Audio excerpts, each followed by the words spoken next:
जनजातीय व लोक कला किसी भी क्षेत्र या स्थान का लोक सांस्कृतिक परंपराओं का दर्पण होता है। भारत की कलाएं हमेशा से ही परंपरागत प्रभावशीलता और सांस्कृतिक विरासत को अभिव्यक्त करने का सशक्त माध्यम बनी रही हैं। इन कलाओं ने देश भर में फैले कई राज्यों और संघ राज्य क्षेत्रों में अपनी विशेष सांस्कृतिक और पारस्परिक पहचान बनाई है, जो वहां प्रचलित कला के भिन्न भिन्न रूपों में दिखाई देती है। भारत के हर प्रदेश में कला की अपनी एक विशेष शैली और पद्धति है, जिसे लोक कला के नाम से जाना जाता है। लोक कला के अलावा भी परंपरागत कला का एक अन्य रूप है, जो अलग अलग जनजातियों और गांव देहात के लोगों में प्रचलित है। इसे जनजातीय कला के रूप में वर्गीकृत किया गया है।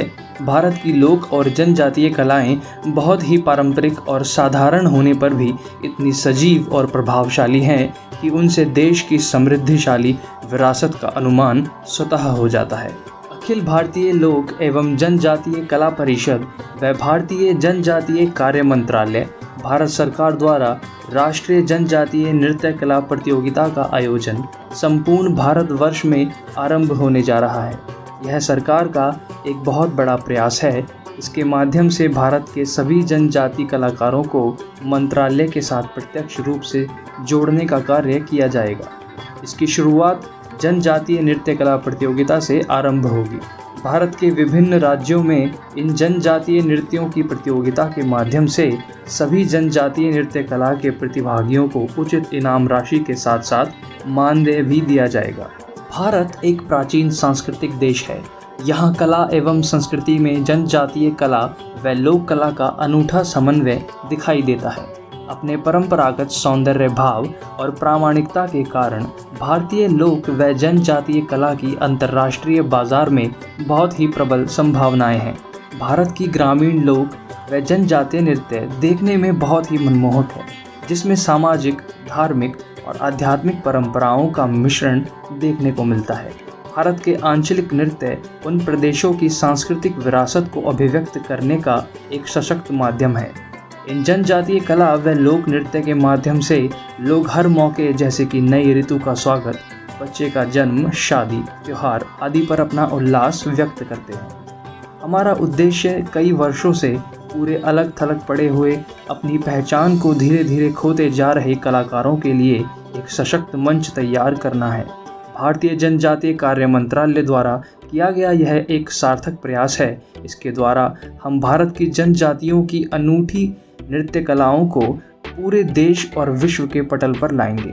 इस कार्यक्रम के माध्यम से देश के कोने कोने से भारी मात्रा में कलाकार भाग ले रहे हैं और ये देश का सबसे बड़ा अभियान बनता जा रहा है। कला मानव की सौंदर्य भावना का परिचायक होता है और यह मानव संस्कृति की उपज है। इस आयोजन को सफल बनाने हेतु भारत सरकार के साथ साथ अन्य संस्थाएं भी बढ़ चढ़कर कला के उन रूपों को बढ़ावा देने के लिए आगे आ रही हैं।